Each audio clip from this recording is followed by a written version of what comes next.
The second component for assessing the solvency of an insurer is to assess whether the technical provisions or the insurance liabilities are calculated according to regulatory requirements, and whether good quality data, an appropriate method, and appropriate assumptions are used to calculate the technical provisions.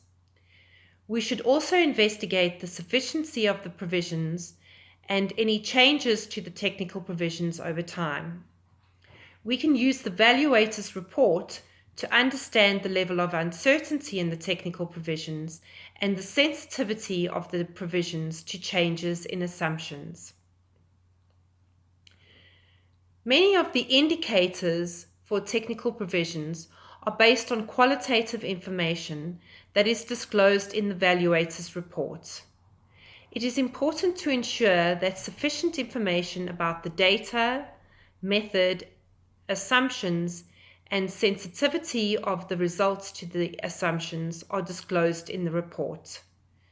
Investigating the sensitivity of the results to changes in assumptions can give an indication of how the liabilities could increase if there were a change in mortality assumptions or a change in expenses, or any other assumptions that are used to calculate the liabilities. This will help us to determine the level of confidence we can have in the value of the technical provisions disclosed by the insurer. For non-life business, we can compare the claims paid in subsequent years to the original value of the technical provisions to determine whether the provisions that were set up were sufficient to pay the claims in the future. Warning indicators that would raise concerns about the technical provisions of the insurer can include the following: a lack of monitoring of the sufficiency of technical provisions or insufficient technical provisions or liabilities, unexplained significant changes in the value of technical provisions, poor data, an inappropriate method, and a lack of justification of the assumptions for calculating the technical provisions.